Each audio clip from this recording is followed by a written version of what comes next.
Welcome to the VACo County Pulse legislative series. This legislative series of the Pulse is focused on the issues that impact Virginia's counties.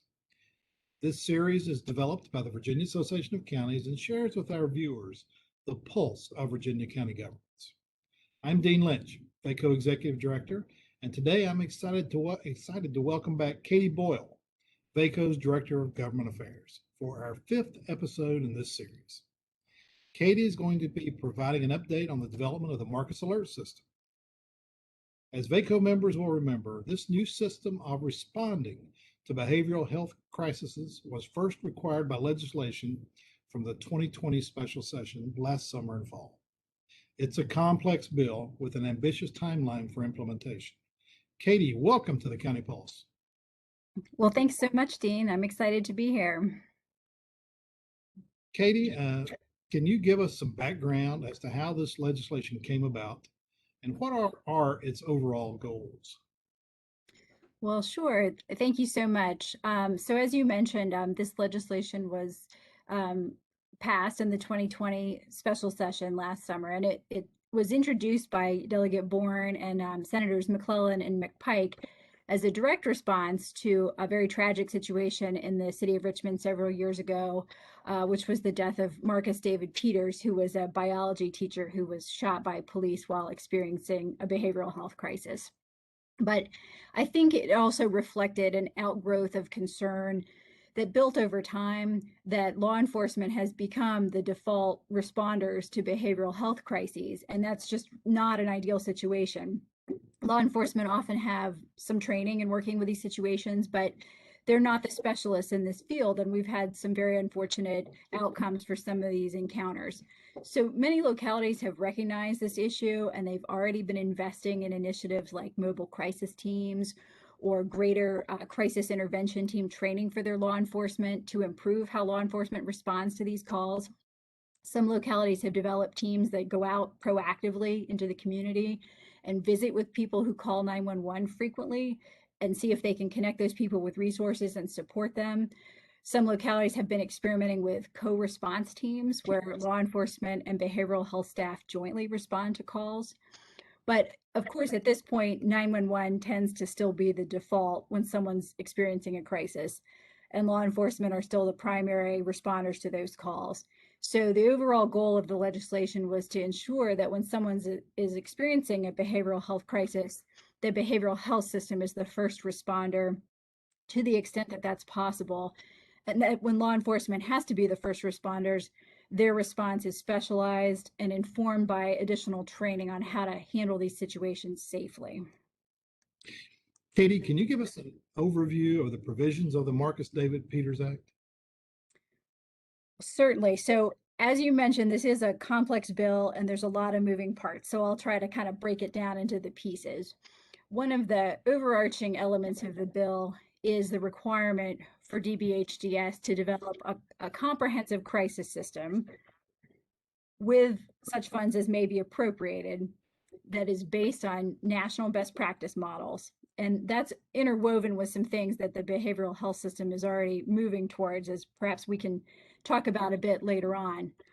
But the first step that the bill lays out is for the Department of Behavioral Health and Developmental Services, or DBHDS, in collaboration with the Department of Criminal Justice Services, to pull together a group of stakeholders to develop a written plan for the implementation of the Marcus Alert System.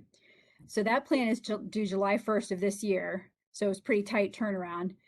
There's a series of requirements spelled out in the bill that plan has to contain. So among other elements, that state implementation plan needs to inventory the existing efforts, like the crisis intervention teams and mobile crisis and other cooperative relationships between community services boards and law enforcement. It needs to include protocols for diversion from 911 to a crisis call center, and it needs to include protocols for local law enforcement to enter into agreements with mobile crisis that would spell out how law enforcement would serve as backup for certain calls. Hey, Katie, let me ask a question right there. In discussing this and looking at the inventory, doing the inventory, so we have a lot of localities that are currently have different methods of operation. And this inventory is just to collect the information on how we're doing it now in working collaboration with law enforcement and CSBs. Is that correct? Yeah, that's correct, and that's a point that we had made as VACo when this legislation was being considered last summer. That you wouldn't want to supersede or interfere with efforts that are already underway. You'd want to build on the good work that's already happening. So I can talk a little bit about kind of how that plan envisions existing local efforts sort of being folded in. But the goal is to sort of move the bar, to move the system further along than what's already happening. So just to kind of talk about kind of how that is envisioned to roll out, the bill has the first deadline for implementation locally is December 1st of 2021. And so the first 5 Marcus Alert programs would be rolling out by that deadline. So those first 5 areas that are already kind of working to implement would be the Rappahannock, Rapidan Community Services area. So that's Orange, Madison, Culpeper, Fauquier, and Rappahannock counties. Prince William County, the Highlands Community Services Board, so City of Bristol, Washington County, Town of Abingdon, Town of Damascus, and Town of Glade Spring, City of Richmond, and the City of Virginia Beach. And then there will be a next 5 areas that'll roll out by July 1st of 2023, and then additional teams in the next few years. And the end result is that all CSB catchment areas will have to be served by July 1st, 2026. The bill also requires localities to establish a voluntary database by this July 1st that would be made available to your existing 911 system and then ultimately the Marcus Alert system, and that would provide mental health information and emergency contact information for a response to an emergency or a crisis. And that's envisioned that individuals who know they may have some information that might be relevant to inform an emergency response can volunteer that to 911, and the 911 system can kind of make a note so that the emergency response reflects that information. And then by July 1st, 2022, every locality will have to have a plan that spells out how those calls will be diverted to the crisis call center, and outlines how law enforcement will participate in the Marcus Alert calls. And then the state agencies, DBHDS and Department of Criminal Justice Services, are required to undertake a public outreach campaign about the Marcus Alert system. And then the bill also spells out reporting requirements. So as you said, very complex piece of legislation with a lot of moving parts. Katie, what's been happening with the state stakeholder group to this point? Yeah, so because that timeline was so tight, the group has been very busy. They met 12 times between January and May. Plus there were, they had broken into some smaller working groups. And then they held a series of community outreach meetings. So it's been a pretty significant commitment of time. We as VACo have been involved in an ex officio capacity. So we've been sort of sitting in. So the way they kind of structured their work was that initially they would do some learning about current systems, to your point about what's already happening in localities. They conducted an inventory of local programs via survey as required by the legislation. And then they also did a survey to gather community input and survey sort of family members of people who had interactions with law enforcement, as well as individuals themselves, about what could be better, what might discourage people from calling police, and that sort of thing. So then when the group kind of got into the decision-making process, I would say, the big tension that they had to grapple with was, an overall desire to raise the bar of how things are done statewide, have some standard protocols statewide, but also recognizing the reality that there's a very extensive variation among localities in Virginia and their resources and their geography, whether they're urban or rural. And so some of the major sticking points there had to do with training requirements and also accountability measures. So where we are now is that a draft plan has been developed. It's gone through several iterations based on comments by stakeholders. A 3rd draft came out on Friday night. And so now the group will be transitioning from writing the plan to thinking about evaluation and accountability measures and sort of implementation. Some of those issues just weren't able to be resolved in time to wrap up the plan by July 1st. Can you share some of the key components of the draft plan with us?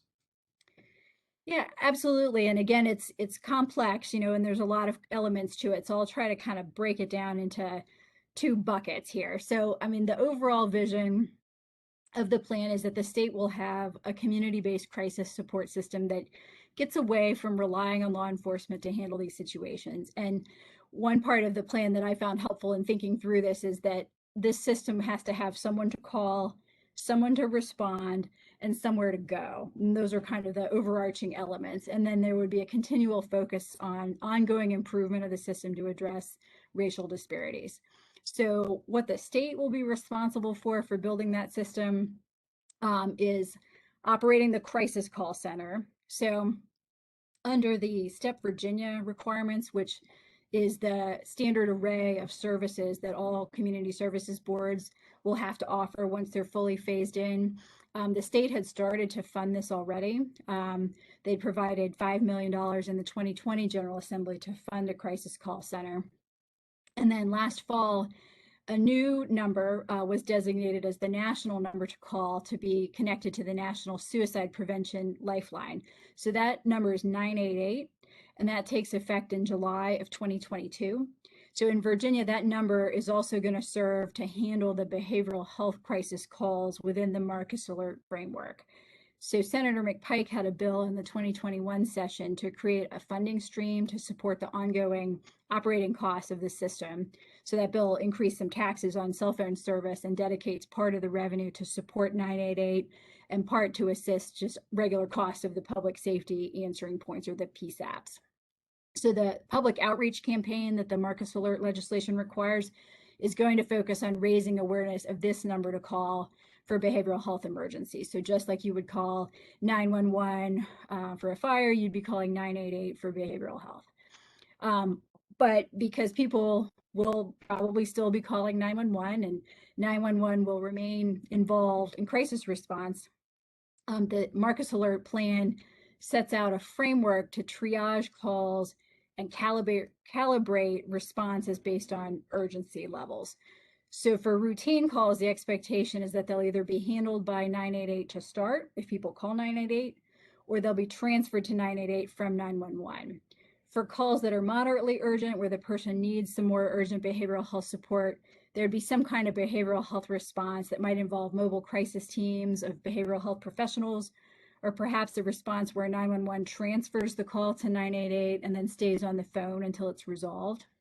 Level 3 calls would be more urgent, and they would have some kind of co-response with behavioral health leading. And then level 4 calls would be for emergent situations where law enforcement would be in the lead. So the state would be responsible for setting out training standards for law enforcement. Those are expected to be folded into an overall revamp of training standards that DCJS is undertaking. There's also going to be a state initiative called Equity at Intercept Zero. And intercept talks is a reference to the sequential intercept model, and that lays out points of intersection with the criminal justice system where people can be diverted from the system. So intercept zero would mean there's enough community-based behavioral health systems that people don't get to the point of crisis or criminal justice service involvement at all. So equity at intercept zero is an effort to increase access to care for historically underrepresented communities within the mobile crisis system. So there's some grant funding to get started there. There'll be some training initiatives, some workforce development efforts, and then an ongoing emphasis on equity as the Marcus Alert system rolls out. So that's all what the state will be doing under the plan. What localities will be doing is to start, they're working on their voluntary database for their 911 systems. As mentioned earlier, every locality has to develop its local Marcus Alert plan by July 1st of 2022. So there's some flexibility within that plan, but also some required components. So the local plan has to spell out protocols for transferring those low level or sort of the level 1 calls to the 988 crisis call center. It has to spell out the agreements between the regional mobile crisis hubs that the state is setting up through STEP Virginia and the local law enforcement agencies that may be called for backup. And it has to specify how local law enforcement plans to ensure officers are trained to respond to behavioral health crises, assuming that they'll continue to play a role as the full behavioral health coverage is rolled out throughout the state. So localities are going to have some flexibility to determine what those 4 levels look like locally and how that response plays out locally, to the point about what efforts they may already have underway. So for example, using telemedicine is envisioned. Coordinating as a region is probably going to be of interest in rural areas. The mobile crisis teams that are being funded by the state through STEP Virginia will be a component also. The minimum requirements will be that these level 1 calls are diverted to 988. Level 2 plans have to have provisions for behavioral health to be the first responder. Level 3 plans have to have coordination between behavioral health and law enforcement. Regarding response options, there's supposed to be consideration of how these calls will be handled for children and adults with developmental disabilities, and then level 4 calls must receive an emergency response. So like we said, there's a lot of moving parts in the plan, but very comprehensive and something that localities are going to need to take a close look at. Katie, how does this relate to other efforts that have been underway to improve the behavioral health system? I know that the Deeds Commission has been meeting for a couple of years now. There's some other groups meeting. How is this? How are other efforts working with this system? Yeah, that's a great question. I think the need for a comprehensive crisis system has been recognized for some time. I mean, in particular with respect to the pressure on the state hospital system. So crisis services are a step in the STEP Virginia plan. The state has put some funding towards mobile crisis teams that provide regional coverage. It's expected those teams will be rolled out statewide by July of 2023. Of course, there may be some interest in achieving a quicker response than those teams may be able to provide. So there may be some local resources put into standing up local teams. I would mention that there's also been an extensive effort among the state's Medicaid agency and its partner agencies to align the services that are covered by Medicaid with the services that are required or needed in various related HHR agencies. So for example, the Department of Juvenile Justice has been really working to ensure that there's a standard array of services available for justice-involved youth statewide. And so the DMAS has made sure that those services are covered by Medicaid at rates that can support providers offering them. So this effort used to be called Behavioral Health Redesign. It's now been renamed Project Bravo, which is an acronym for Behavioral Health Redesign for Access, Value, and Outcomes, but it was also the aircraft call sign of the late Dr. Melton, who was the DBHDS commissioner, who was a real champion for the project. So that's a nice tribute to his legacy. But so just with respect to the Marcus Alert project, DMAS is ensuring that mobile crisis is covered by Medicaid. I mean, of course, that would only cover individuals who are served who are Medicaid members, but at least Medicaid will be a payer for these services. So just kind of in summary, that Marcus Alert is a distinct initiative, but there are some points of interconnection with related efforts that will help to support it. What are the next steps?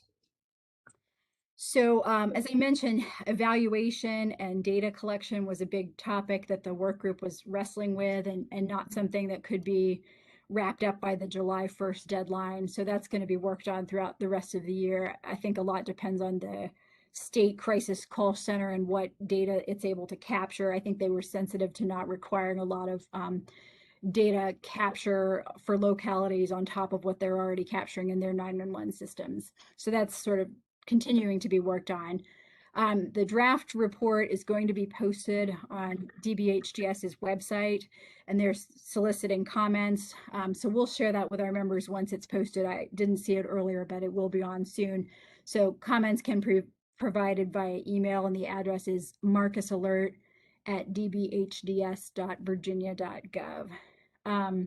Once that plan is released, there was some budget language that required the state compensation board to survey sheriff's offices to see what funding they would need for compliance. So that'll be interesting data once that's generated. And so, I think for localities and for VACo, we are going to continue to need to push for the state's sustained effort to fund the services that will be needed to make the system work. diversion is critical, but there's got to be some services or some place to divert people to. And so I think there will be interest in continuing to build out the services that crisis intervention team assessment centers can provide so that they can serve more people. So that'll be just a conversation ongoing with our state agency colleagues and with legislators. So DBHDS has indicated in the near term, sort of in the summer, that it's planning on doing some stakeholder briefings. We've asked them to include our members. They had done a briefing for us in December as they were embarking on this project. So we'll just encourage members to keep their eyes out for those announcements, and we'll just continue to share information with our members as we learn it. Katie, thank you for being with us on the County Pulse and sharing with us this very timely information, this very timely legislation that we've got in front of us, in front of counties in Virginia. This concludes the episode of the VACo County Pulse, and I would encourage you to stay tuned for our next episode in the series. Thank you.